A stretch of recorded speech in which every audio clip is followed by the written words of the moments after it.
जी ध्यान देगा class 10th है ना, जो बिहार बोर्ड मैट्रिक एग्जाम देगा 2025 में, उसके लिए आज लेकर के आ रहे हैं ज्योग्राफी का question NCERT book lesson number 1 का, है ना। लेसन नंबर 1 में है क्या, यहाँ पे देखिए भारत संसाधन एवं उपयोग। आज हम लोग पढ़ेंगे कि कौन सी संसाधन का उपयोग यहाँ पे किया जाता है ना, किस चीज़ में किया जाता है और क्यों किया जाता है, और उपयोग करने वाले से कुछ खनिज में आता है, जैसे में आपका हो गया तांबा, अभ्रक, मैग्नीज। तो ये सब का आखिर खनिज कहाँ कहाँ है, तो आइए आज आपको ये वीडियो हम दिखाते हैं। और सबसे पहला बात है कि वीडियो आपका रहेगा, है ना, भूगोल का लेसन नंबर 1 का ये आपको पहला वीडियो देखने को मिलेगा, है ना। ये आपको वीडियो रहेगा पहला वीडियो। तो आइए हम लोग चलते हैं। देखिए यहाँ पे लिखा हुआ है कि बिहार बोर्ड मैट्रिक परीक्षा 2025 में जो बच्चे बिहार बोर्ड की एग्जाम देगा मैट्रिक का 2025 में, उसके लिए अति इम्पोर्टेंट है ना। तो चलिए हम लोग चलते हैं। अब आप देख रहे हैं कि चैप्टर नंबर 1 है, चैप्टर नंबर 1 है एनसीईआरटी का, चैप्टर नंबर देख रहे हैं 1 है। और ये जो बुक है इसे एनसीईआरटी का है ना, एनसीईआरटी का है। और देखिए भूगोल में ज्योग्राफी है ना, क्या है, ज्योग्राफी है। इसमें बहुत सारी चीज़ को पढ़ना है। हम बताएं आपको पिछले वीडियो में ने कि एनसीईआरटी के बुक में लेसन नंबर 1 में क्या क्या पढ़ना है, आपकी सारे बातें दे दिया गया है। आप उसमें जानकर के देख लें, क्योंकि देखिए आप पूरी बात को समझ तब पाइएगा जब आपको पहले मैटर पता रहेगा कि भूगोल में क्या क्या पढ़ना है, इतिहास में क्या क्या पढ़ना है, इतिहास में कितने लेसन है, उसके बाद इकोनॉमिक्स में क्या क्या पढ़ना है, पॉलिटिक्स में क्या क्या पढ़ना है। तो अब तो आप पूरा मैटर को समझ पाएंगे। तो ये वाला वीडियो आपको पीछे दे दिया गया है और जानकर के उसमें देख लेंगे, है ना। उसमें आपको पता है ना, लिंक भी दे दिया गया है डिस्क्रिप्शन में। और देखिए लिंक पर आप, है ना, क्या करेंगे कि लिंक को आप टच करेंगे, वीडियो को आप सर्च करेंगे M2 क्लासेस, तो आपकी पूरी वीडियो आ जाएगा, है ना। तो चलिए, है ना, लिंक को आप लोग टच कीजिए और वीडियो को आप लोग सर्च कीजिए M2 क्लासेस, है ना। तो आपकी सारा उसमें दिया जाएगा। अब देखिए हम स्टार्ट करते हैं ना, क्या है इसमें। चलिए हम लोग आते हैं सवाल की ओर। देखिए सवाल पहले, सबसे पहला हमको जानना पड़ेगा खनिज कितने प्रकार के होते हैं, है ना। इसमें हमको ये बात को लेकर सीखना है कि इसमें किया गया खनिज का वर्गीकरण। चलिए थोड़ा सा इसको है ना और जूम कर देते हैं, दिख रहा होगा अच्छे तरीक़ा से। चलिए आइए जानते हैं हम लोग इसमें। ये देख रहे होंगे आप लोग, है ना, खनिजों का क्या किया गया है वर्गीकरण। मतलब खनिज किसे कहते हैं, खनिज को कितने भागों में बांटा गया है, कौन कौन है, कैसे कैसे है। तो आइए आज हम लोग उसके बारे में क्या करते हैं, जान लेते हैं। जानना बेहद जरूरी है। जैसे कि यहाँ है ना खनिज का वर्गीकरण, तो पहला है खनिज। तो हम लोग जाने खनिज किसे कहते हैं, है ना, खनिज किसे कहते हैं, तो हम लोग आइए जानते हैं। तो खनिज में बोलेंगे बाबू कि जब कोई पदार्थ को पृथ्वी के अंदर से, कहाँ से, तो पृथ्वी के अंदर से खनन विधि द्वारा निकाला गया कम खर्च में, नहीं सॉरी अधिक खर्च में होगा, क्यों खनिज ना है, तो अधिक खर्च में निकाला गया पदार्थ को क्या कहलाता है, खनिज कहते हैं। क्या कहते हैं, तो खनिज कहा जाता है। क्या, तो फिर से तो बोलेंगे कि जब कोई पदार्थ को पृथ्वी के अंदर से, है ना, निकालते हैं खनन के द्वारा, मतलब कि खान के मतलब कि कोड़ खान के मशीन के द्वारा, है ना। तो हम लोग खनन विधि से द्वारा निकाला गया पदार्थ को, है ना, अधिक खर्चा में क्या कहलाता है, तो खनिज कहलाता है। आपकी पता है यहाँ सब्जेक्टिव में भी होगा, आता है कि भारत में कुल कितने खनिज है ना। ऑब्जेक्टिव में आता है कि भारत में कुल कितने खनिज है, तो भारत में कुल 100 खनिज है, याद रखेंगे, है ना। भारत में कुल कितने खनिज है, तो भारत में कुल 100 खनिज है। अब हम लोग जानेंगे कि खनिज कितने प्रकार के होते हैं। तो पता है कि खनिज 2 प्रकार के होते हैं, एक धात्विक खनिज और एक अधात्विक खनिज। खनिज कितने होते हैं, 2 होते हैं, एक धात्विक खनिज और एक अधात्विक खनिज। देखिए यहाँ पर ही एक धात्विक खनिज यहाँ पे दिख रहा है, वाला वीडियो में देखिए दिख रहा होगा, क्या है, धात्विक खनिज दिख रहा है, धात्विक खनिज। चलिए ये देख रहे हैं धात्विक, है ना। अब ये देख रहे हैं अधात्विक खनिज। तो सबसे पहला बात, खनिज को 2 भागों में बांटा गया है बाबू, एक धात्विक और एक अधात्विक। अब देखिए धात्विक किसे कहते हैं, वो जानना जरूरी है। धात्विक हम उसे कहते हैं जिसमें चमक होता है और जो कठोर होता है, वही तो धात्विक कहलाता है। जिसमें चमक हो और क्या हो, कठोर होता है, वो क्या कहलाता है, धात्विक खनिज कहते हैं। अब आपको देखिए पता होना चाहिए धात्विक खनिज 2 प्रकार के होते हैं। धात्विक खनिज कितने होते हैं, तो धात्विक खनिज 2 प्रकार के होते हैं, एक लोह और एक अलोह। लोह के मतलब होता है जिसमें लोहा की अंश होता है, जिसमें लोहा की मात्रा होता है, उसे हम लोह खनिज कहते हैं। और अलोह में जिसमें लोहा की मात्रा नहीं होता है, उसे हम अलोह खनिज कहा जाता है। क्या यहाँ तक कोई दिक्कत, आपकी दिक्कत एक भी नहीं होगा, है ना। सिर्फ और सिर्फ वीडियो को आप देखते रहिए, है ना। क्या बताए, तो धात्विक खनिज दो प्रकार के होता है, एक लोह और एक अलोह। लोह में जैसे लोहा की मात्रा हो गया, निकेल हो गया, मैग्नीज, कोबाल्ट आदि, है ना। लोहा, निकेल, मैग्नीज, कोबाल्ट, लोहा, निकेल, मैग्नीज, कोबाल्ट, ये आपका क्या हो गया, ये आपका हो गया लोह खनिज का एग्जाम्पल। अब देखिए क्या है ना, अलोह खनिज, अलोह जैसे सीसा, जस्ता, बक्साइड, क्योंकि ये सब में लोहा की मात्रा, लोहा के अंश पाया नहीं जाता है, इसलिए हम उसे क्या कहते हैं, अलोह खनिज कहते हैं। यहाँ तक कोई दिक्कत एकदम नहीं। चलिए अब भाई देखिए अधात्विक खनिज। तो अधात्विक खनिज दो प्रकार के होते हैं, एक कार्बनिक और एक अकार्बनिक। कौन कौन, एक कार्बनिक खनिज और एक अकार्बनिक। तो हम लोग जानेंगे कार्बनिक खनिज किसे कहते हैं, तो पता है कार्बनिक खनिज हम लोग कहते हैं जिसमें कार्बन की अंश होता है, जिसमें कार्बन की मात्रा होता है, उसे हम क्या कहते हैं, कार्बनिक खनिज कहते हैं। और जिसमें कार्बन की मात्रा नहीं होता है उसे क्या कहते हैं, अकार्बनिक खनिज कहते हैं। यहाँ तक है ना, किस तरीके से कोई दिक्कत नहीं। आप देखिए कार्बनिक जैसे में क्या, कोयला, पेट्रोल, कोयला और पेट्रोल, क्योंकि कोयला और पेट्रोल में कार्बन की मात्रा है, इसलिए वो क्या है, कार्बनिक खनिज है। अब देखिए अकार्बनिक खनिज, अभ्रक, ग्रेफाइड, क्या अभ्रक और ग्रेफाइड, ये सब क्या है, अकार्बनिक, क्योंकि इसमें कार्बन की मात्रा पाया नहीं जाता है। तो चलिए यहाँ तक एकदम कोई दिक्कत नहीं किस तरीके से। चलिए एक बार फिर से क्या है खनिज, खनिज क्या है, तो हम बताएं अभी कि पृथ्वी के अंदर से खनन विधि द्वारा निकाला गया पदार्थ को अधिक खर्चा में क्या कहलाता है, खनिज कहलाता है। और भारत में कुल खनिज 100 है, जबकि खनिज दो प्रकार के होते हैं, एक धात्विक और एक अधात्विक। जबकि धात्विक दो प्रकार के होता है, एक लोह और एक अलोह। जबकि अधात्विक दो प्रकार के होता है, एक कार्बनिक एक अकार्बनिक। तो भाई लोह खनिज किसे कहते हैं, तो जिसमें लोहा की मात्रा होता है उसे लोह खनिज कहते हैं, और अलोह जिसमें लोहा की मात्रा नहीं होता है उसे अलोह खनिज कहते हैं, है ना। जैसे में कि आपको क्या हो गया, शीशा आपका हो गया, इसमें लोहा की मात्रा नहीं होता है। अब देखिए धातु दो प्रकार के होते हैं, एक कार्बनिक और एक अकार्बनिक। तो भाई कार्बनिक क्या होता है, तो जिसमें कार्बन की मात्रा होता है उसे क्या कहते हैं, कार्बनिक खनिज कहते हैं। और अकार्बनिक जिसमें कार्बन की मात्रा नहीं होता है उसे क्या कहते हैं, अकार्बनिक खनिज कहते हैं। चलिए यहाँ तक आपको कोई दिक्कत नहीं। अब हम बढ़ते हैं आगे की ओर, ठीक है। चलिए अब हम देखिए हमारा आगे देखिए सवाल क्या है, वो देखिए ये देख रहे होंगे। देखिए अगला मेरी सवाल है,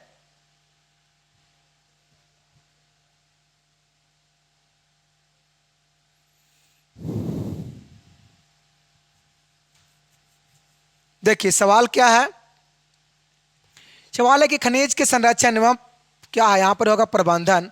प्रबंधन से आप क्या समझते हैं, मतलब खनिज के संरक्षण और प्रबंधन से आप क्या समझते हैं। तो यहाँ पर क्या लिखा हुआ है कि संसाधन, है ना, संसाधन का विवेकपूर्ण उपयोग ही संरक्षण कहलाता। सही बात है ना। वाइट से नहीं दिख रहा है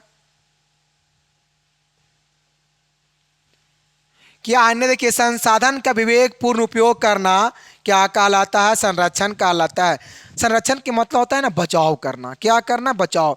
तो आज तो देखा जाए कि संसाधन पता है किसको कहते हैं, तो हम बताए थे कि मानव जो अपने जीवन में, है ना, मानव अपने जीवन में आवश्यकता के अनुसार मानव अपने जीवन में जिस वस्तु का उपयोग करता है उसे क्या कहते हैं, संसाधन, उसे क्या कहते हैं, संसाधन। अब पता है संसाधन कब होता है, तो एक वैज्ञानिक है फ्रांस के जिमरमैन, आपको पता होना चाहिए, है ना। फ्रांस के एक वैज्ञानिक है जिमरमैन, उसका कथन है कि संसाधन हुआ नहीं करते बल्कि बनाए जाते हैं। तो उनका आखिर कहना गलत बात नहीं है ना। तो संसाधन होता नहीं, उसको बनाया जाता है। और पता है संसाधन वो है जिसको हम लोग उपयोग करते हैं, और जो वैसी फालतू को बेकारी नियन रखा हुआ है तो कहीं न कहीं वो संसाधन नहीं है, ऐसे नहीं कह कर गए हैं जिमरमैन, है ना। उनका कहना सही बात है कि संसाधन हुआ नहीं करते बल्कि बनाए जाते हैं। तो अपने से नहीं होता है, उसको बनाया जाता है ना। तो आप याद रखेंगे बाबू कि जिमरमैन कहाँ के है, तो जिमरमैन जो है ना, जिमरमैन जो है बाबू से फ्रांस के है, याद रखेंगे। जिमरमैन कहाँ के है जी, तो जिमरमैन जो है से कहाँ के है, फ्रांस के है जिमरमैन। जिमरमैन कहाँ के है, फ्रांस के है। इनका कथन क्या है, संसाधन हुआ नहीं करते बल्कि बनाए जाते हैं। इसीलिए क्या है कि संसाधन का विवेकपूर्ण उपयोग ही संरक्षण कहलाता है। तो बचाव करना बहुत जरूरी है ना। उसके बाद क्योंकि किसी भी संसाधन को बनने में लाखों वर्ष समय लगता है ना। मतलब कि आपको पता होना चाहिए ना कि किसी भी संसाधन को बनने में लाखों वर्ष समय लगता है। जैसे कि पेट्रोल का खनिज बना, तांबा का खनिज बना है, मैग्नीज का खनिज है, आज पेट्रोल निकल रहा है, आभरा का, ये सब क्या आपको लगता है लाखों वर्ष लगा है, तब आज क्या है कि खनिज का बना है ने। तो लाखों वर्ष, तो भाई संसाधन को बनने में लाखों वर्ष टाइम लग जाता है, उसके बाद क्या बनता है, संसाधन बनता है। क्या कहता है इसके विपरीत, संसाधन का प्रबंधन एक जटिल प्रक्रिया है, अभी इस उत्पादन से लेकर उपभोग तक शामिल किया जाता है। पता, एक बहुत कड़ी प्रक्रिया है, जटिल, बहुत जटिल प्रक्रिया है ना, जिसको क्या होता है उत्पादन से लेकर के उपभोग तक शामिल किया जाता है। कहाँ से, तो भाई उत्पादक से लेकर के, उत्पादन से लेकर के कहाँ तक जी, तो उपभोग तक, उत्पादन से लेकर के उपभोग तक क्या होता है इसमें शामिल किया जाता है। उसी को हम लोग क्या कहते हैं, खनिज के संरक्षण। ऐसे देखिए आपकी सवाल क्या है, खनिजों का संरक्षण मतलब कि खनिज को बचाव करना खनिज संरक्षण कहलाता है। याद रखेंगे बात को लेकर के, खनिज को क्या करना, तो खनिज को बचाव करना, सुरक्षित से रखना, उसको संरक्षण करना खनिज संरक्षण कहलाता है। चलिए अब हम लोग आगे एक और चलते हैं। यहाँ तक किसी प्रदेश से, यहाँ पर देखिए ये जो देख रहे हैं, ये देखिए कोयले का खनिज है। एक इस खनिज क्या है, कोयले का। आज कोयले को खनिज को हने बनने में लाखों वर्ष लगा है, क्योंकि आज से 50 करोड़ वर्ष पहले हने, अरबों वर्ष पहले क्या हुआ कि पहले के जीव जंतु पेड़ पौधे क्या हुआ, सड़ा गला, पृथ्वी के अंदर दबा, और वो दब करके क्या क्या बन गया, कोयला बन गया, है ना। तो ये जो देख रहे हैं ये देखिए कोयला का खनिज है, ठीक है। आपकी सारा हम आगे बताएंगे, सिर्फ और सिर्फ आप खाली वीडियो को देखते रहिए, आपको एकदम जबरदस्त तरीका से आगे को मिलते रहेगा। आपके कहीं पे कोई दिक्कत, कोई प्रॉब्लम नहीं कि सर कोयला खनिज कैसा होता है, आपके हम सारा मेथड दिखाएंगे। सिर्फ और सिर्फ वीडियो में खाली बने रहिए, है ना, क्योंकि देखिए आपकी सारा आपको दिखाई देगा। अब हम लोग चलते हैं अन्य अगला। आप देखिए इसमें क्या कह रहा है बाबू, तो इसमें कह रहा है कि खनिज की आर्थिक महत्व का वर्णन करें। आखिर खनिज का आर्थिक महत्व क्या है, उसके बारे में जानना बहुत जरूरी है। आप देखिए कहता है कि खनिज एक प्राकृतिक रूप से विद्यमान समरूप, क्या लिखा, समरूप तत्व है। कहता है कि खनिज एक प्राकृतिक रूप है। खनिज क्या है, कहता देखिए खनिज में जो है ना किसी ने कोई बनाया नहीं है, क्योंकि पहले वो क्या हुआ ना कि आज से बतावे कि लाखों करोड़ों वर्ष क्या हुआ कि मनुष्य, जीव जंतु, पेड़ पौधे पृथ्वी के अंदर दबा, और दबेने के बाद क्या हुआ, कोयला का निर्माण हुआ। तो कहने के एक तरीका से प्राकृतिक ही है ना, क्या है वो प्राकृतिक है। इसलिए जानेंगे कि खनिज एक प्राकृतिक रूप है। खनिज क्या है, तो खनिज एक प्राकृतिक रूप है जो कि विद्यमान और समरूप तत्व है। क्या है, ये समरूप तत्व है, क्योंकि पता है पृथ्वी पर अधिकांश तत्व पाए जाते हैं, है ना। इसमें कहता है कि जिसका निश्चित आंतरिक संरचना है, इसका जो संरचना है क्या है, आंतरिक है, अंदर की संरचना है, खनिज वाला बात कर रहा है। हमारे जीवन में खनिजों का विशेष आर्थिक महत्व और औद्योगिक उत्पादन के लिए खनिज एक आधारभूत जरूरत होती है। अब इसके अभाव में ना तो किसी के उद्योग और ना किसी के राष्ट्र के विकसित की कल्पना की जा सकती है। कहता था कि इसके कमी में ना तो किसी का उद्योग और ना तो किसी का राष्ट्र के विकास के कल्पना की जाती है। कल्पना, हाँ वही, क्या इसको पढ़ेंगे, कल्पना, क्या पढ़ेंगे, कल्पना, मतलब कल्पना की जा सकती है ना। चलिए अब देखिए आगे को हम लोग बढ़ते हैं, जो कि आपको ये पढ़ाया गया, जस्ट ये पढ़ाए हैं हम, है ना, अभी जस्ट आप लोग के बताए हैं।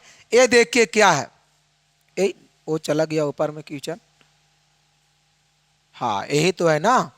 देखिए क्या है, अधात्विक खनिज किसे कहते हैं, जबकि आपको बताए थे अभी अधात्विक खनिज। अब ये इसमें देखिए क्या कहता है, वैसे खनिज जिनमें धातु का अंश अभाव होता है, मतलब कुछ में धातु की कमी रहती है। अभाव की मतलब होता है क्या रहती है, तो उसमें जी कमी रहेगा और भंगुर प्राकृतिक होते हैं। और क्या होगा, भंगुर रहेगा और प्राकृतिक होते हैं, और अधात्विक खनिज कहलाता है। मतलब क्या, अधात्विक खनिज उसे कहते हैं जिसमें धातु की अंश नहीं होता है ना, और जो क्या होता है, जो चमकता नहीं है, और जो मतलब जिसमें चमक नहीं होता है, इतना जानिए। और जिसमें धातु के अंश नहीं होता है उसे क्या कहते हैं, तो अधात्विक खनिज कहते हैं। जैसे में देखिए कहता है कि इन पर चोट मारने पर टूट जाता है। जब इसको हम पीटेंगे तो क्या होगा ना, टूट जाएगा।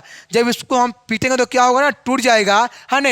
और क्या है, जैसे में क्या है ना, डोलामाइट, हीरा, हीरा, अभ्रक, चुना पत्थर इत्यादि का उदाहरण है।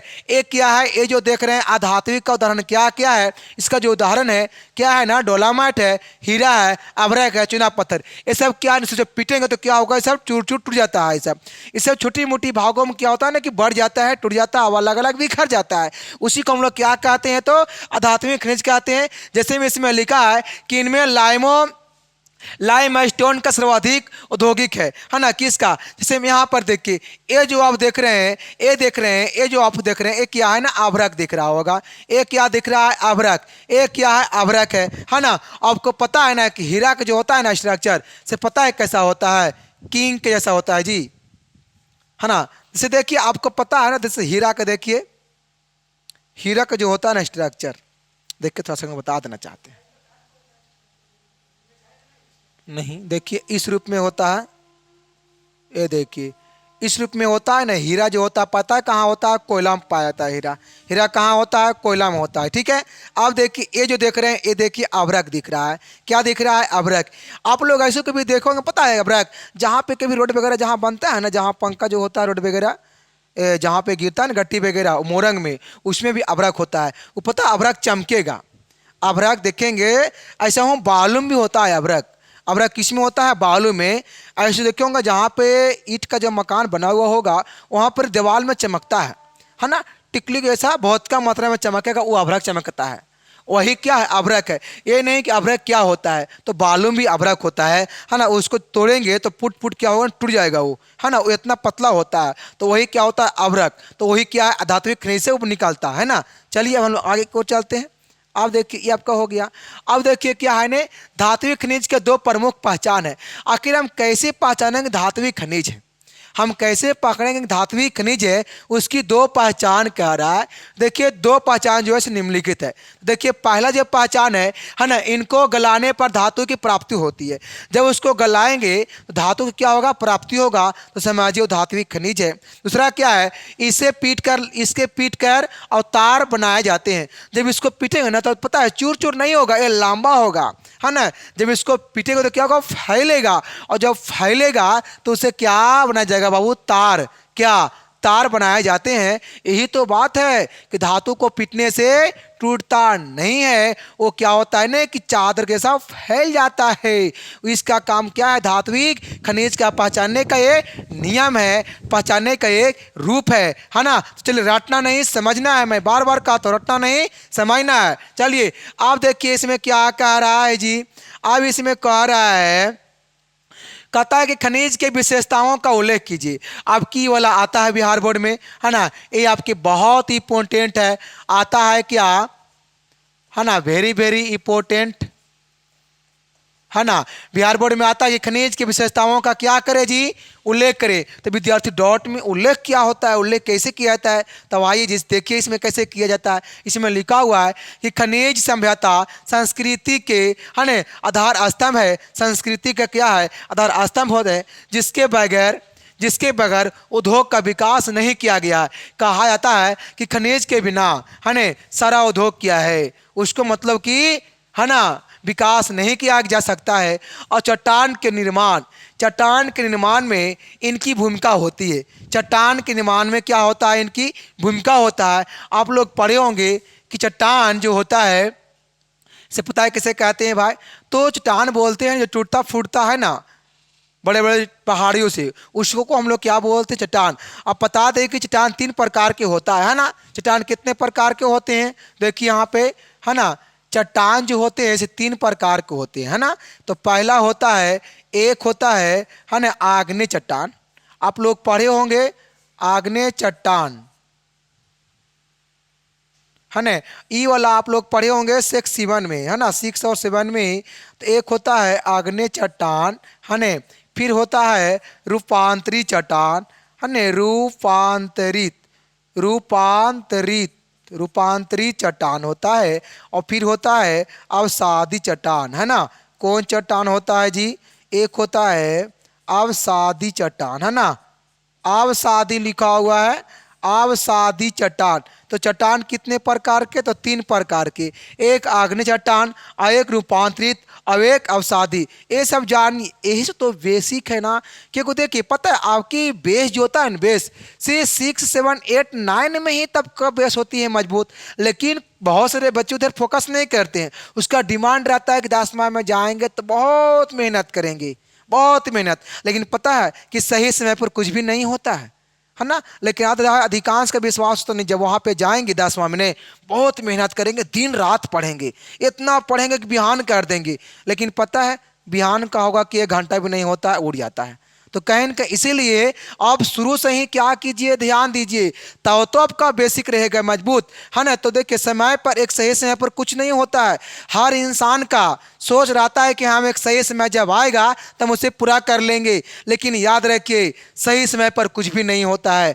आपको पता है 95% काम क्या होगा, बिगड़ जाएगा और 5% काम बनेगा। तो उस पर कोई चांस नहीं रहता है। इसलिए आप शुरू दौर में ही, इसलिए जो भी आपके छोटे छोटे जो भाई बहन है, जो भी आपको पढ़ रहा है 6, 7, 8 में, उसको समझाइए कि आप ध्यान से पढ़िए, हम ध्यान से नहीं पढ़े, इसके लिए हमको इतना समझ में नहीं आया। इसलिए आप समझाएंगे तब तो पढ़ पाएगा। तो आपके घर में कोई छोटे छोटे भाई बहन है, उसको समझाइए, उसको दबाइए, उसको डांटिए, तब तो वो फोकस करेगा, तब तो उसका आगे जाकर उसका बेस रहेगा मजबूत। और जब बेस जब रहेगा मजबूत तो कहीं भी वो कूद सकता है, कहीं भी वो कुछ भी कर सकता है। लेकिन कब बेस रहेगा मजबूत, तब। इसलिए चलिए आज हम लोग चलते हैं आगे की ओर। आप देखिए इसमें क्या कहता है ने, कहता है कि 2000 से अधिक खनिज की पहचान हो चुकी है। कहा जाता है कि 2000 से अधिक खनिज का क्या हुआ है, पहचान हो चुका है ना। पर इनमें 30 खनिज का आर्थिक दृष्टि से विशेष महत्व है। कहता है देखिए इसमें 30 खनिज है जो कि आर्थिक दृष्टि से क्या है ना, विशेष महत्व है। और धातु की उपलब्धता के आधार पर खनिज 2 प्रकार के होते हैं। देखिए धातु के उपलब्धता के आधार पे खनिज कितने होते हैं, तो भाई 2 होते हैं, जो कि मैंने ही बताया, मैंने अभी क्या क्या बताया। देखिए यहाँ पर क्या कहता है, धातु के उपलब्धता के आधार पर खनिज जो होते हैं बाबू से 2 होते हैं। कितने होते हैं, 2। तो पता है पहला जो होता है, आपको हम पहला बताए थे, एक होता है लोह खनिज। क्या होता है जी, लोह खनिज। अब एक होता है अलोह खनिज। देखिए आपको हमने बार बार कहते हैं कि जो आपको हम आगे बताएंगे वही आपको, मतलब जो आपको पीछे बताएंगे ना, आपके आगे वही वाला आएगा। इतना देखिए मुझे पता है, क्योंकि पता है ना आप सभी को कि देखिए 8 साल का एक्सपीरियंस है ना, इसी की वजह से क्या है कि अनुभव है। इससे ज़्यादा हमारे पास कोई खास नहीं है, बशर्ते एक अनुभव है। क्योंकि हर इंसान का एक अनुभव ही है ना कुछ मतलब का अनुभव दिला सकता है। अब ये नहीं कि उसको कुछ और रहता है ना। तो एक अनुभव है हमको, इसलिए इतना पता है। इसलिए आपको हम मेला पढ़ाने से पहले ही बता दिए हैं, है ना, कि धात्विक खनिज कितने होते हैं और कौन कौन होते हैं, और उसका एग्जाम्पल बता दिए। और जो आपको बताएं वही देखिए, आपको जितना ही बताएं आप देखिए आपको आगे आने वाला है ना। आपकी सारा पॉइंट आपके आगे आएगा, बट धीरे धीरे आएगा, है ना। देखिए यहाँ पे क्या कह रहा है कि धातु के उपलब्ध पर खनिज कितने भागों में बांटा गया, 2 भागों में, एक लोह और एक अलोह। लोह में क्या बताए थे, जिसमें लोहा की अंश होता है, और अलोह में इसमें लोहा की अंश नहीं होता है। आपकी बिहार बोर्ड में वाला क्वेश्चन आते रहता है, पता है कौन वाला, कि लोह अयस्क है ना, लोह खनिज और अलोह खनिज में क्या करे, अंतर स्पष्ट करें। ये वाला आता है, हमेशा ये वाला आता है बिहार बोर्ड में। 2 नंबर में भी क्वेश्चन कोई पूछ देता है ना, कि लोह खनिज और अलोह खनिज में अंतर को स्पष्ट करें। तो इससे डरना नहीं है, जो कि अभी आपको मैंने बताया कि लोह खनिज किसे कहते हैं और अलोह खनिज किसे कहते हैं। तो आपको है ना क्लियर इतना से हो गया होगा।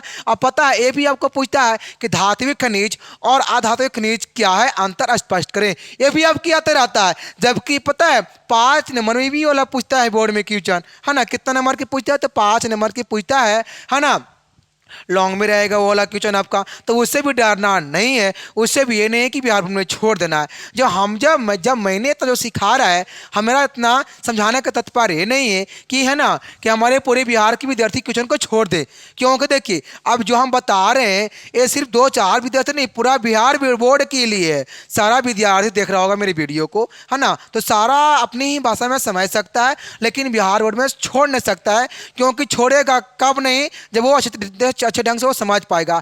अब देखिए आप मानिए कि वीडियो को चालू करके छोड़ देगा और अपना काम में, अलग कोई काम में है ना, तो दूसरे काम में क्या रहेगा ना, व्यस्त रहेगा। तो इस तरीका से नहीं समझा जा सकता है।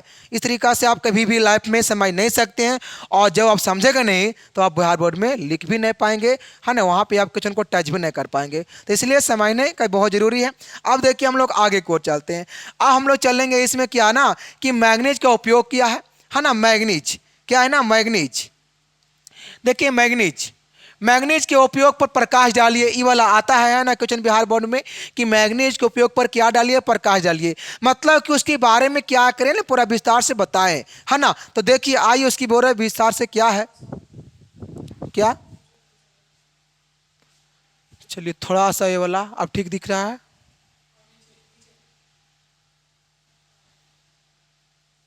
चलिए ठीक है, क्या कर रहा है, मैग्नीज एक अत्यंत उपयोगी खनिज पदार्थ है। पता है ना कि मैग्नीज अत्यंत क्या है ना कि खनिज पदार्थ है, लेकिन उपयोगी उपयोगी खनिज पदार्थ है, क्योंकि मैग्नीज का हम लोग उपयोग करते हैं। तो आइए ना आपकी सारा हम बताएंगे मैग्नीज का उपयोग कहाँ करते हैं।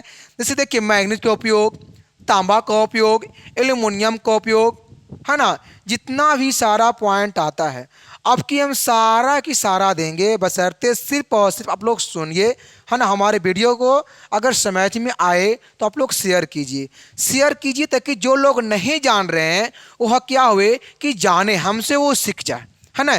जब वो जानेगा तो उसकी बिहार बोर्ड की तैयारी अच्छा ढंग से हो पाएगा, है ना। क्या होगा, अच्छे ढंग से जब हो पाएगा तो बिहार बोर्ड में जैसे ही बैठेगा एग्जाम में तो वो कुछ अच्छा करेगा, कुछ क्या कि बहुत कुछ अच्छा करेगा। लेकिन कब, जब हमारे वीडियो को वो देखेगा और समझेगा और ध्यानपूर्वक देखेगा तो उसको आपकी पूरी डाउट पूरी क्लियर उसकी करवा दिया जाएगा, है ना। तो इसलिए आप लोग वीडियो को शेयर कीजिए अपना दोस्तों के पास, है ना, जो आपकी गांव घर में जो कुछ लड़की लोग हैं, आपके जो हो गया फैमिली में कुछ होंगे, तो उसके पास पूरा वीडियो को शेयर कीजिए ताकि जहां तक हो पाए, है ना, हमारे वीडियो को लोग देखें और देख करके आसान भाषा में अपना समझ पाए, है ना। चलिए इसमें क्या है ना, इस्पात निर्माण सहित अनेक मिश्र धातुओं का निर्माण में इस्पात उपयोग किया जाता है। देखिए पता, इस्पात को बनाने में, है ना, हम लोग मैग्नीज का उपयोग करते हैं। किसमें, इस्पात को बनाने में।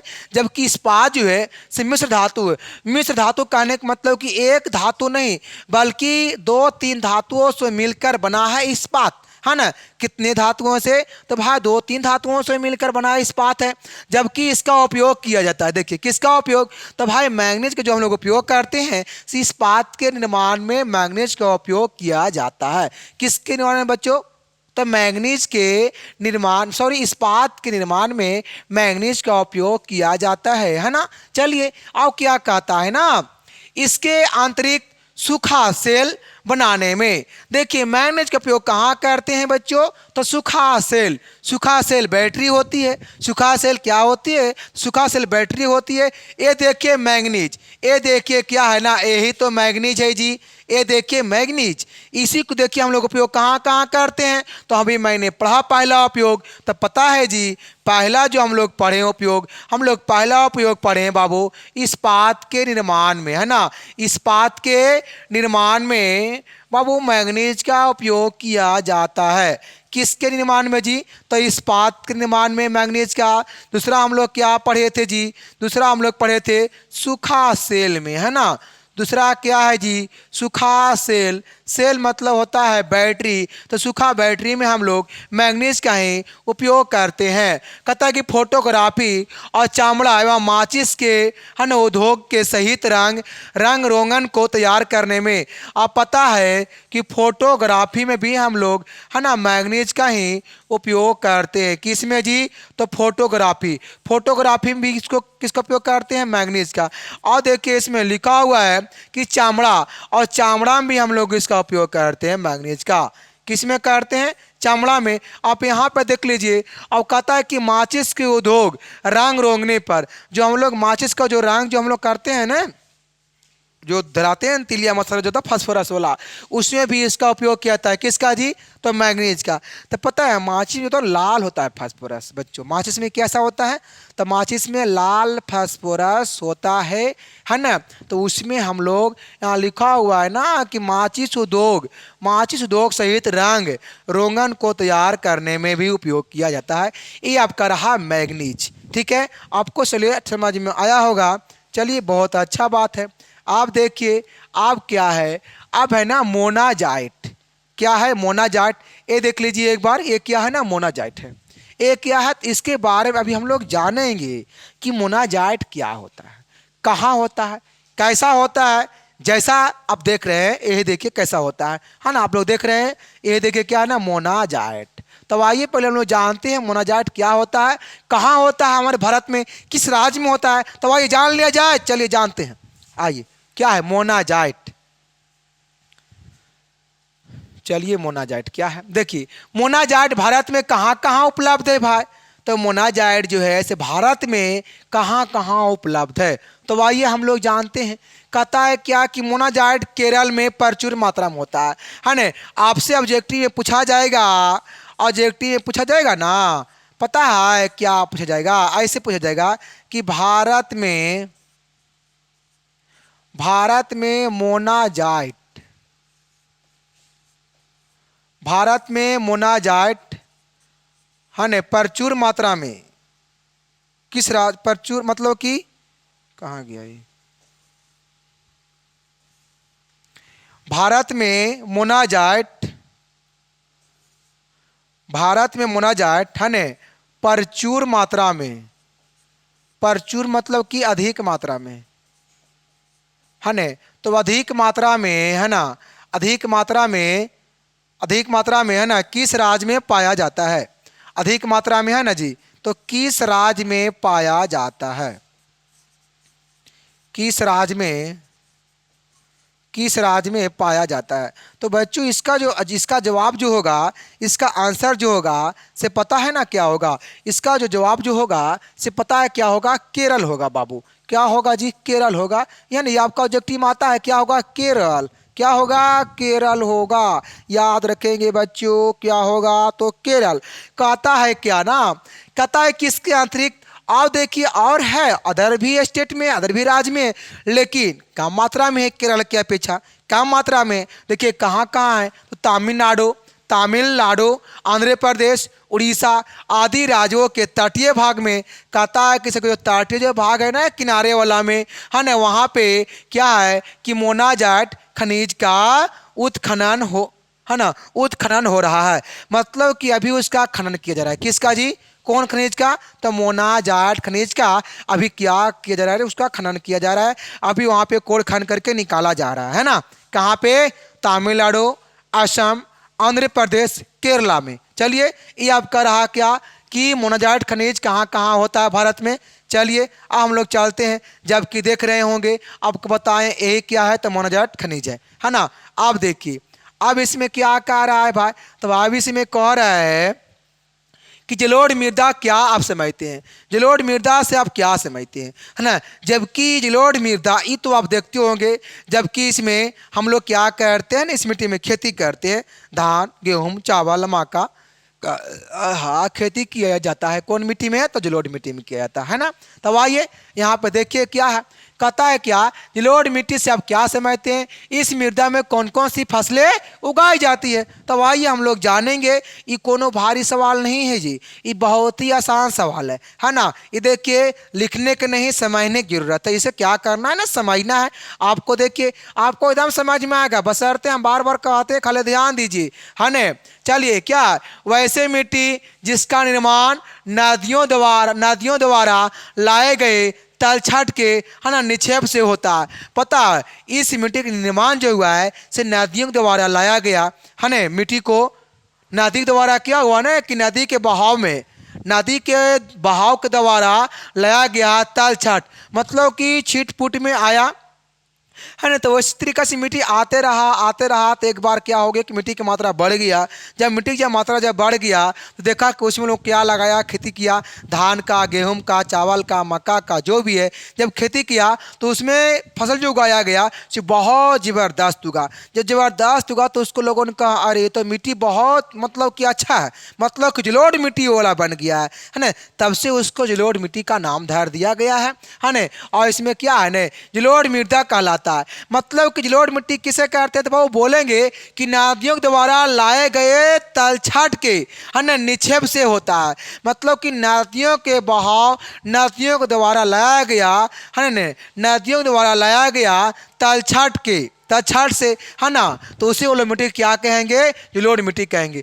कहा जाता है कि इस मिट्टी में पोटास और चूने की अधिकता होती है। पता है ने, जलोढ़ मिट्टी में जो होता है ने, देखिए पोटास और चूने की अधिकता मात्रा होता है। किसके किसका, तो देखिए जलोढ़ में जो होता है से मात्रा दोनों को होता है, पोटास और चूने की अधिक मात्रा होता है, तथा नाइट्रोजन ह्यूमस की कमी होती है। पता है जलोढ़ मिट्टी में मात्रा किसका होता है जी, तो पोटास और चूने की मात्रा अधिक होता है, लेकिन नाइट्रोजन और ह्यूमस की मात्रा में कमी होती है। कौन मिट्टी की बात कर रहे हैं, जलोढ़ मिट्टी की बात कर रहे हैं, है ना। यहाँ पर देखिए नाइट्रोजन और ह्यूमस की क्या होता है जी, कमी होता है। और यह मिट्टी में धान, गेहूं, गन्ना, दलहन के लिए क्या है ना, काफी उपयोगी है। मतलब कि इस मिट्टी में धान, गेहूं, चना, मटर ये सब का खेती की जाती है। कौन सी मिट्टी की बात कर रहे हैं, तो जलोढ़ मिट्टी में। कहा जाता है इसके साथ ही इस मिट्टी में आलू का भी खेती किया जाता है ना, इस मिट्टी में आलू का खेती किया जाता है, एवं विभिन्न प्रकार के सब्जियां भी काफ़ी मात्रा में उत्पत्ति की जाती है। और इसमें आलू का भी खेती होता है और इसमें अनेक प्रकार के सब्जियां की भी खेती की जाती है। आपको बताते हुए चले ना कि पता है ना कि गेहूं धान का पता है, गेहूं धान के लिए अति इम्पोर्टेंट है, बहुत अच्छा है जलोढ़ मिट्टी, बहुत जबरदस्त मात्रा में धान का और गेहूं का इसमें खेती की जाती है बहुत जबरदस्त तरीका से, है ना। अब देखिए ये देख रहे हैं, ये देखिए जलोढ़ मिट्टी है, ये देख रहे हैं। देखिए किसान क्या कर रहा है, देखिए मिट्टी को मिलाने का काम कर रहा है। मतलब कि उसको क्या कर रहा है ना, कि मिट्टी को क्या कर रहा है, तो पता है उसको मेहनत कर रहा है। दोस्तों आपको पता है, देखिए हम लोग किसान हैं, है ना। हम लोग देखिए, हम लोग बिहार के हैं, तो हम लोग निर्भर तो कृषि पर है ना। यहाँ तो एक फैक्ट्री है नहीं, बिहार में तो हमारे उद्योग है नहीं, तो हम निर्भर किस पर है, तो कृषि पर है ना। हम लोग जो भी निर्भर है कृषि पर है। तो आपको पता है देखिए किसान क्या करता है कि जमीन की जुताई करता है हल के माध्यम से, फिर उसके बाद एक चौकी पड़ता है कि ना, खेत में क्या पड़ता है, चौकी, बैल के द्वारा। मतलब क्या, तो कहीं न कहीं किसान ये भी करता है कि मिट्टी को क्या करता है ना, एक डंडा से उसको चूरता है। जो चूरता क्यों है पता है, चूरने का मेन मकसद ये होता है ना कि चूर करके उसको मेहन करता है, और मेहन करने के बाद उसके पता है फसल जो हम लोग उगाते हैं ना, तो फसल जो से पकड़ता बहुत जल्दी है मिट्टी में, है ना। तो इसीलिए क्या कहता है ना, चौकी पड़ता है। देखे होंगे कभी, अब तो मशीन से होता है, बैल से कहाँ होता है। अब सारा चीज़ का क्या निकल गया, सब मशीनीकरण हो गया, सबका मशीन निकल गया है। आप देखते हैं सारा चीज़ का धान रोपे वाला मशीन निकल गया, मोरियो कबार वाला मशीन निकल गया, जुताई भी होता है। आप देखते हैं कि उतना हर बैल की उतना यूज किया नहीं जाता है, अब सब ट्रैक्टर से लोग करता है ना। सारा चीज़ में अब मशीन का आ गया है। और देखिए जब से मशीन आया है न, तब से लोग और बेरोजगार हो गया है। क्योंकि पता है ना, लोगों को रोजगार कब दिया जा रहा था, जैसे कि जब लोग काम करेंगे तब तो उसको मिलेगा रोजगार, लेकिन अब सब क्या हो गया है, मशीनीकरण। तो जब मशीन आ गया तो लोग और क्या हो गया, बेरोजगार हो गया, है ना। अभी अधिकांश लोग क्या है ना, बेरोजगार है। लेकिन आप लोग को रोजगार मिलेगा, लेकिन कब, जब हमारे वीडियो को आप शेयर करेंगे और वीडियो को लगातार देखेंगे तब, है ना। तो चलिए ठीक है, आगे को हम लोग बढ़ते हैं। अब देखिए क्या है इसमें, हम बताएं ना कि आलू और सब्जियां कब इसमें खेती की जाती है। चलिए यहाँ तक कोई दिक्कत नहीं है। आप चलिए हम लोग आगे की ओर बढ़ते हैं। ये देखिए है ना, अब देखिए हम लोग पढ़ेंगे क्या कि भूक्षरण किसे कहते हैं, है ना। भूक्षरण किसे कहा जाता है, तो आइए हम लोग चलते हैं। क्या इसमें कह रहा है, कहता है क्या कि मृदा अपने स्थान से विविध क्रियाओं द्वारा स्थानांतरित होना क्षरण कहलाता। देखिए क्षरण किसे कहते हैं, तब बताते हुए चले कि मिट्टी जो है न से अपने स्थान से, है न, विभिन्न क्रिया द्वारा, हवा के द्वारा या तो पानी के द्वारा, है न, किसके द्वारा, हवा के द्वारा या तो पानी के द्वारा, मतलब कि किसी भी प्रकार से, है ना, किसी प्रकार से क्या है ना कि एक स्थान से, है ना, किसी भी प्रकार से एक स्थान से क्या करता है ना, क्या करता है, क्या स्थानांतरण होता है। मतलब कि मिट्टी एक स्थान से दूसरे स्थान तक जाता है, उसी को लोग क्या कहते हैं, क्षरण कहते हैं। क्या कहते हैं, क्षरण। मतलब कि मिट्टी हवा के द्वारा, पानी के द्वारा क्या होता है कि मिट्टी के बहाव होते रहता है पानी के साथ में, है ना, एक स्थान से दूसरी स्थान तक मिट्टी जाते रहता है, उसको हम लोग क्या बोलते हैं, क्षरण कहते हैं। कहता है क्या, भू क्षरण। अब देखिए भू, भू का मतलब होता है भूमि बाबू, है ना, भू, भू का मतलब होता है भूमि, भू का मतलब होता है भूमि, है ना। अब देखिए, अब देखिए मिट्टी जो हो रहा है क्षरण से कहाँ हो रहा है, भूमि पर। अब देखिए जो भी काम कार्य हो रहा है सारा कहाँ हो रहा है जी, पृथ्वी पर, है ना। जो भी हो रहा है, जिस भी चीज का बहाव हो रहा है वो कहाँ हो रहा है, तो पृथ्वी पर, है ना। कहाँ हो रहा है, पृथ्वी पर। सारा चीज, घर मकान खेती गृहस्थी जो भी हो रहा है सारा कहाँ हो रहा है, पृथ्वी पर हो रहा है। अब चलिए देखिए, कहता है क्या कि यह भूक्षरण कई प्राकृतिक कारकों तथा गतिशील जल 147, है ना, हिमानी तथा क्या यहाँ होगा, सामुद्रिक, सामुद्रिक लहरों द्वारा नियंत्रित तथा प्रभावित होता है। देखिए ये जो मिट्टी जो होता है से पता है ना क्या आता है कि ये प्राकृतिक से भी आता है ना, किससे, प्राकृतिक से भी आता है। और कहता है ना क्या इसमें, इसमें कहता है कि जल के द्वारा से, और क्या है ना, हिमालय से भी आता है। और समुद्र में जब लहर जब आता है उससे भी क्या होता है ना कि मिट्टी का क्षरण होता है। किससे, तो समुद्र में जो लहर आता है उससे भी मिट्टी का क्या होता है बाबू, तो क्षरण होता है ना। चलिए ये आपका रहा क्या, भू क्षरण किसे कहते हैं। तो हमें इतना पता हो गया होगा, आप लोग को शॉर्ट में बता दिया जाए। भू क्षरण बोलेंगे कि जब पृथ्वी पर, भू मतलब पृथ्वी मतलब भूमि, तो बोलेंगे कि जब पृथ्वी पर, है ना, मिट्टी एक स्थान से दूसरे स्थान तक जाता है उसे क्या कहते हैं बाबू, तो भू क्षरण कहते हैं। जबकि जाता है तो किसके द्वारा, तो जल, हवा, हिमानी और समुद्र के लहर के द्वारा जाता है, उसे क्या कहते हैं, भू क्षरण कहते हैं। चलिए यहाँ तक कोई दिक्कत नहीं। अब हम लोग आगे की ओर बढ़ेंगे। आप देखिए ये सवाल है, जलोढ़ मृदा के विस्तार वाले राज्य का नाम बताएं और इस मृदा में कौन कौन सी फसलें। देखिए ये हम लोग पढ़ चुके थे, हम लोग ये वाला पढ़े हैं, बट हम लोग ये नहीं पढ़े कि कौन कौन राज्य में है। तो आइए हम लोग जान लेते हैं कि जलोढ़ मिट्टी कौन कौन राज्य में है और पाया जाता है। तो आइए ये देखिए, बहुत कम है जी, कम क्या है, देखिए जलोढ़ मृदा के विस्तार वाले राज्य है। जलोढ़ मृदा क्या है, एक विस्तार वाले राज्य है। पहला आता है उत्तर प्रदेश। टाइम कितना हुआ है उसमें, चलिए, कहता है उत्तर प्रदेश, यूपी बिहार, यूपी बिहार, पंजाब, गुजरात, राजस्थान, हरियाणा, पश्चिम बंगाल तथा असम में मृदा। देखिए आपके बताते हुए चले बाबू कि जलोढ़ मृदा कहाँ कहाँ फैला है जी, उत्तर प्रदेश, बिहार, उत्तर प्रदेश, बिहार, असम हो गया, बांग्लादेश हो गया, पंजाब हो गया, गुजरात हो गया, राजस्थान। लेकिन पता है जी राजस्थान में उतना नहीं है जलोढ़ की मृदा। सबसे ज़्यादा जलोढ़ मृदा कहाँ है, तो सबसे ज़्यादा जलोढ़ मृदा जो है उत्तर प्रदेश। कहाँ है जी, उत्तर प्रदेश। उसके बाद है बिहार में, उसके बाद पहला नंबर पर था उत्तर प्रदेश, सेकेंड में आता है बिहार, और थर्ड पर जो आता है से पता है ना, पंजाब आता है। क्या है जी, पंजाब, पंजाब याद रखेंगे, है ना। जलोढ़ मृदा सबसे अधिक कौन राज्य में है, तो उत्तर प्रदेश, फिर क्या बिहार, उसके बाद क्या पंजाब। लेकिन से क्या है ना, राजस्थान, राजस्थान में जो है जलोढ़ मिट्टी उतना नहीं है, क्योंकि राजस्थान जो एरिया है ना वो मरुस्थलीय एरिया है ना, वहाँ पे बालू की मिट्टी मिलता है ना। याद रखेंगे क्या है, मरुस्थलीय, क्या है, तो मरुस्थलीय एरिया है कौन, तो उसको हम लोग बोलते हैं रेगिस्तान के भी नाम से जाना जाता है मरुस्थलीय को। ऑब्जेक्टिव में वाला आता है कि मरुस्थलीय को रेगिस्तान के नाम से जाना जाता है।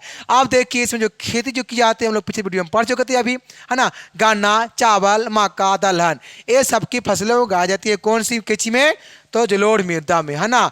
किसकी बात कर रहे थे, तो जलोढ़ मृदा में ये सबकी फसलें उगाई जाती है। चलिए अब बढ़ते हैं हम लोग आगे की ओर। अब देखिए हमको इसमें ये बात को पढ़ना है ने कि जलोढ़ मृदा निर्माण के कुछ मुख्य घटक, मतलब कि मिट्टी का निर्माण कैसे होगा उसके कुछ घटक है। तो आइए हम लोग जान लेते हैं, है ना। आइए हम लोग जान लेते हैं।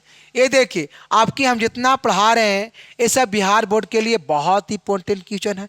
आप लोग इसे, है ना, बार बार देखते रहेंगे तब समझते रहेंगे। क्योंकि देखिए किसी भी चीज़ को एक बार देख लेने से ज़िंदगी भर समझ में नहीं आती है ना, उसको यूज करना पड़ता है बाबू, उसके बार बार देखना पड़ता है। क्योंकि जब इस दुनिया में जब इंसान को भूल सकता है तो एक टॉफ़ी के एक पॉइंट है, ये भूल जाना कौन सी भारी बात है। तो पता है कि देखिए ना कब भूल जाइएगा, जब आप हमारे वीडियो को जो देखना जब बंद कर देंगे तो आपकी पूरी कहानी भूल जाएंगे, है ना। तो इस वीडियो को देखते रहिए, है ना, तो आप कभी भूलिएगा नहीं। तो चलिए पॉइंट की ओर चलते हैं। क्या है ना, मृदा का निर्माण 5 मुख्य घटक से हुआ। पहला है स्थानीय जलवायु, पहला क्या है स्थानीय। फिर क्या है ना, पूर्व पृथ्वी चट्टान और खनिज से, क्योंकि चट्टान को टूटने फूटने से भी क्या हुआ ना, मिट्टी का निर्माण हुआ है। तीसरा क्या है, वनस्पति एवं जीव से, क्योंकि आज से लाखों वर्ष पहले है ना पेड़ पौधे वनस्पति और जीव जंतु क्या हुआ, मृत्यु हुआ तो सड़ा गला क्या बन गया, मिट्टी बन गया, है ना। आप देखिए भू आकृतियाँ एवं ऊंचाइयों से भी हुआ है, क्योंकि पहले कथा की भू आकृति पहले ऊंचा ऊंचा था, तो अभी क्या हुआ ना कि टूटा फटा गिर गया, उससे भी क्या हुआ ना मिट्टी का निर्माण हुआ। अब कहता है कि मिट्टी निर्माण में लगा समय, क्योंकि देखिए मिट्टी के निर्माण में बहुत समय लगा, लाखों वर्ष करोड़ों वर्ष समय लगा, उसके बाद क्या हुआ ना मिट्टी का निर्माण हुआ। लेकिन आज लोग मिट्टी का महत्व जानता नहीं है ना। कोई जानता है कि देखिए कहीं पर भी लोग मिट्टी का खुदाई करता है, देखिए हर कोई किसी भी परिस्थितियों को वही समझता है ना, जो थोड़ा सा कठिन से आता है, लेकिन लोगों ने कभी देखा नहीं, तो इसलिए उसको नहीं लगता है तो मिट्टी तो वैसे ही आ गया है। लेकिन अरे यार मिट्टी को आने बहुत समय लगा है, तब आज हम लोग देखते हैं पृथ्वी पर मिट्टी को, है ना। जितना आप हल्का में है ले सोच रहे हैं उतना हल्का नहीं है। आप उस समय नहीं था तो को लग रहा होगा ये क्या है, ये तो मिट्टी है, मतलब एकदम हल्का में लग रहा है। लेकिन पता है ना उस मिट्टी को बनने में बहुत टाइम लगा है ना, लाखों करोड़ों वर्ष टाइम लगा है। अब चलिए हम लोग चलते हैं ना, अब हम लोग चलते हैं खादर और बागर मिट्टी में अंतर है ना। तो खादर और बिगर मिट्टी में क्या है ना, इसमें कुछ अंतर है। अब देखिए वो अंतर क्या है, तो आइए हम लोग जान लेते हैं, है ना, अंतर क्या है। तो आइए कह रहा है खादर और बागर, तो पता है ना आपको जलोढ़ मिट्टी को तो भागों में बांटा गया है।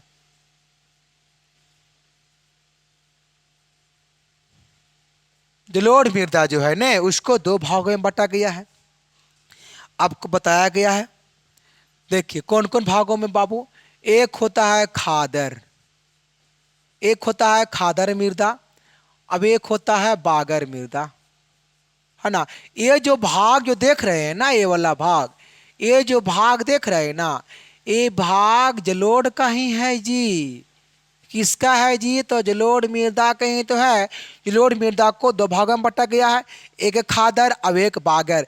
खादर मतलब होता है नवीन मिट्टी, नवीन के मतलब जो अभी बन रहा नया नया मिट्टी उसको हम लोग बोलते हैं नवीन मिट्टी, और नवीन को हम लोग बोलते हैं बाबू खादर नहीं, नवीन को हम लोग बोलते हैं खादर, और हम लोग खादर को बोलते हैं नवीन मृदा। क्या बोलते हैं जी, नवीन मृदा, नवीन मृदा बोला जाता है। हम बार बताते हैं, कितने बच्चे लोग यहाँ डॉट में रहता है, हम लोग बागर को बोलते हैं जी पुरानी मिट्टी, है ना। हम लोग बागर को बोलते हैं ना पुरानी मिट्टी। बहुत सारे विद्यार्थी यहाँ डॉट में कभी कभी नवीन को बागर बोल देता है और बागर को वो कभी कभी खादर बोल देता है, तो पुरानी बोल देता है, तो कहीं न कहीं दिक्कत हो जाता है। अब देखिए समझना, खादर, खादर के मतलब खरीद के लाना, खादर के मतलब खरीद के लाना। अब बताइए कि जो हम लोग खरीद के जो लाएंगे उसको क्या कहेंगे, नवीन कहेंगे ना, मतलब नया कहेंगे, उसको न्यू कहेंगे। तो आप इसमें एक को जानिए खादर, खादर के मतलब अरे यार खरीद के लाए ने, अच्छा अच्छा खरीद के लाए तो क्या कहलाएगा, नवीन, नवीन का मतलब न्यू, न्यू मतलब नया, अच्छा अच्छा सर याद हो गया, कोई दिक्कत नहीं। चलिए तो यही तो है ना, याद हुआ, चलिए याद हो गया। तो खादर को हम लोग क्या बोलते हैं, नवीन मिट्टी बोलते हैं। खादर हम लोग मिट्टी क्या बोलते हैं, नवीन मिट्टी बोलते हैं। तो अगर आपको जो ये पता है तो ये आपको अपने आप है कि बिल्कुल है कि पता लगा, हमको विश्वास है आप लोग के ऊपर कि ये आपको जब सिखा दिए तो ये आपको पता हो जाएगा, अपने आप कहीं बोलने की जरूरत नहीं है। इसलिए याद रखेंगे कि हम लोग बागर को बोलते हैं पुरानी मिट्टी, है ना। बागर को क्या बोलते हैं, पुरानी मिट्टी, मतलब कि जो आज से लाखों करोड़ों वर्ष जो मिट्टी बना है उसी को हम लोग क्या बोलते हैं, बागर मिट्टी। और हम लोग बागर के और नाम है पुरानी मिट्टी बोला जाता है। तो आइए हम लोग अभी जान लेते हैं खादर और बागर में अंतर क्या है, विस्तार रूप से अभी हम लोग सीखेंगे। कहता है देखिए खादर, कहता है कि खादर को हम लोग नवीन, या उपजाऊ मिट्टी को कहा जाता है। देखिए नवीन दिया है, नवीन और उपजाऊ मिट्टी को कहते हैं क्या, खादर। जबकि इसमें जो होता है से पुरानी मिट्टी को हम लोग कहते हैं क्या, बागर मिट्टी, है ना। पुरानी मिट्टी को क्या कहते हैं, बागर मिट्टी, इसको भूलना नहीं है ना। अब देखिए सेकेंड में क्या है, खादर मिट्टी में बाढ़ का प्रभाव होता है। खादर मिट्टी में क्या होता है ना बाबू कि बाढ़ का प्रभाव होता है, जबकि इसमें इस मिट्टी में बाढ़ का प्रभाव नहीं होता है। यही तो अंतर है, इसमें बाढ़ का प्रभाव होता है और बागर में बाढ़ का प्रभाव नहीं होता है। अब कहता है कि उत्तरी बिहार के गंगा का मैदान में इसका, देखिए आपको पता होना चाहिए कि खादर जो मिट्टी है ना से बिहार के, है ना, गंगा नदी में है। बिहार के गंगा नदी के मैदान में, है ना, यह मिट्टी अधिक मात्रा में पाई जाती है। कौन मिट्टी है तो खादर मिट्टी। कौन मिट्टी, खादर मिट्टी। कहाँ पाई जाती है तो बिहार में गंगा नदी के मैदान में यह मिट्टी अधिक मात्रा में पाई जाती है ना। देखिए लिखा हुआ है ना। और फिर क्या कहता है, ये देखिए ये जो है ना बागर मिट्टी, ये देखिए महाराष्ट्र और पंजाब में इसकी अधिकांश मात्रा में पाई जाती है। तो याद रखेंगे कि बागर जो मिट्टी है से कहाँ कहाँ जी, तो महाराष्ट्र, है ना, महाराष्ट्र और पंजाब में, महाराष्ट्र और पंजाब में, है ना, महाराष्ट्र और पंजाब में यह मिट्टी की मात्रा अधिक पाई जाती है। चलिए ये आपका रहा खादर और बागर का अंतर। आप देखिए इसमें क्या है,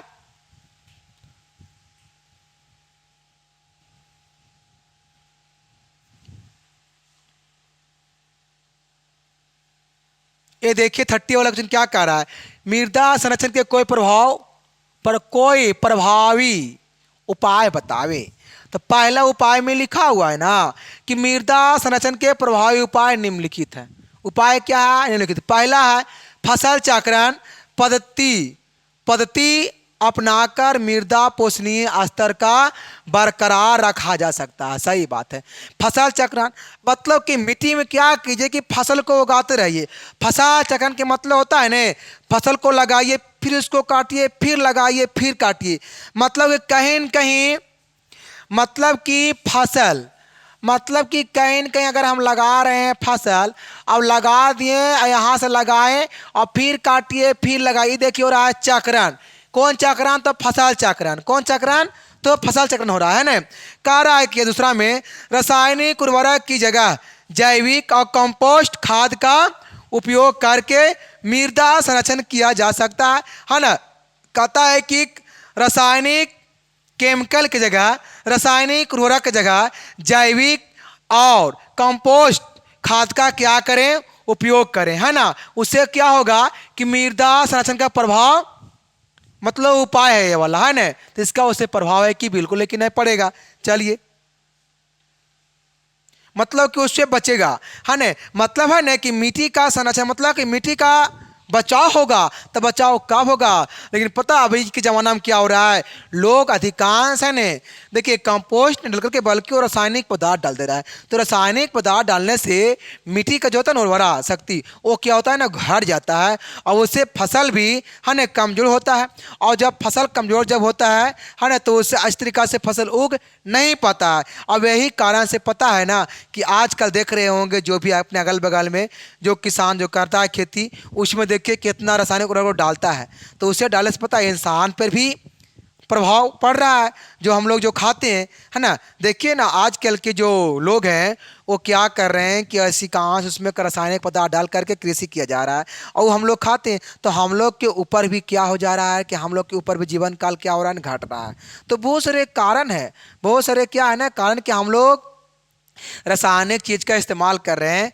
तो भाई रासायनिक चीज़ के इस्तेमाल करने से हमारा जो सेल जो है ना वो क्या होता है कि कमज़ोर पड़ जाता है ना। चलिए आगे को हम लोग चलते हैं। ये आपको समझ में आया होगा कि मृदा संरक्षण का है ना कोई प्रभाव को उपाय बताएं, तो है ना। तो ये आपका क्या रहा, मिट्टी को हम लोग कैसे बचाएंगे वो आपको कैसे बता दिया गया। आप चलते हैं हम लोग आगे की ओर। आप देखिए इसमें, है ना, इसमें देखिए आगे क्या है, फसल चक्रण, है ना। इसमें कह रहा है बाबू फसल चक्रण, अपने अपने क्या इसमें होता है फसल चक्रण। आइए जानते हैं फसल चक्रण मृदा संरक्षण में किस प्रकार सहायक है। ये देखिए आपके अति इंपॉर्टेंट क्वेश्चन है। कहता है कि फसल चक्रण द्वारा मृदा के पोषण स्तर को बरकरार रखा जा सके।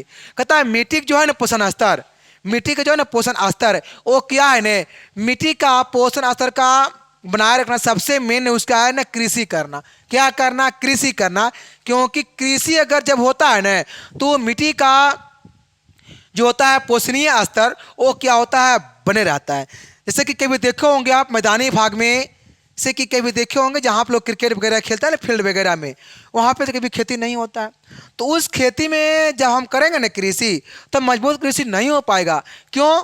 तो क्योंकि उस मिट्टी में फसल चक्रण बहुत दिन से ऐसा हो, पता है ना। अगर जब हम लोग जिस भूमि में अगर 5 साल खेती जब नहीं करेंगे और उसके बाद जब करेंगे तो उसमें फसल मजबूत नहीं हो पाएगा। क्यों? तो क्योंकि उसकी जितना भी शक्ति होता है ना वो सब खत्म हो जाता है।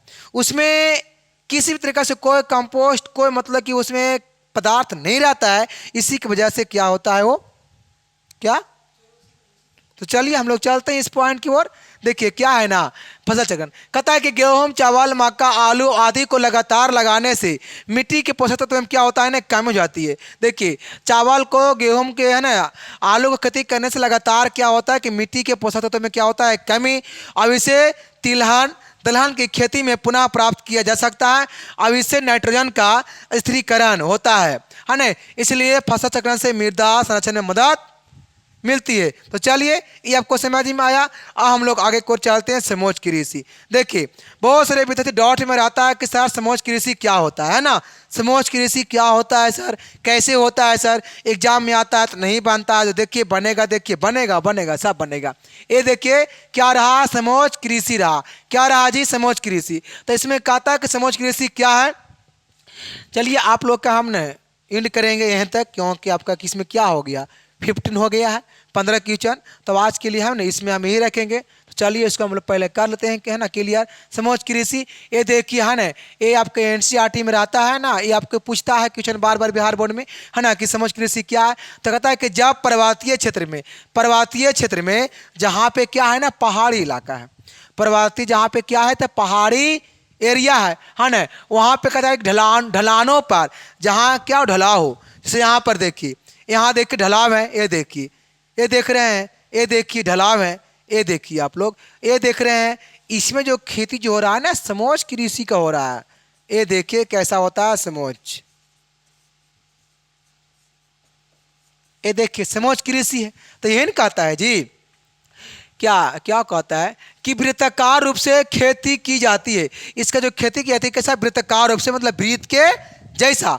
कहता है क्या कि उसकी आकृति समोच्च रेखा के जैसा। जैसे देखिए इसकी जो आकृति होता है, ये देखिए इसकी आकृति है, ये देखिए, ये देखिए इसकी आकृति, ये देखिए क्या है ना, समोच्च के जैसा है। ये देखिए यही तो इसका आकृति है, ये देखिए, ये देखिए है ना। अब ये देखिए इसका आकृति देख रहे होंगे, ये वाला यही क्या है ना कि समोच्च रेखा की तरह दिखाई पड़ती है। ये जो देख रहे होंगे से समोच्च रेखा के साथ दिखाई दे रहा होगा। और इस प्रकार से खेतों के पोषणीय तत्व जलों के साथ नहीं बहते हैं। इसमें क्या होता है ना कि खेतों की पोषणीय तत्व जो होता है जल के साथ नहीं बहता है ना, मृदा की उर्वरता बनी रहती है। जैसे देखिए समोच्च कृषि करने से क्या होता है ना कि मिट्टी की उर्वरा शक्ति बनाए रखती है ना। मिट्टी में जो होती है उर्वरा शक्ति वो क्या होता है ना कि बना रहता है। तो चलिए आज के लिए आप लोग का इतना रहेगा। आप लोग है ना, बाकी फिर आपको मिलेंगे हम अगले वीडियो में है ना, आपको लेकर के आएंगे ही वाला इसमें। तो चलिए आज के लिए इतने रहेगा। आप बाकी सब्सक्राइब करते रहें।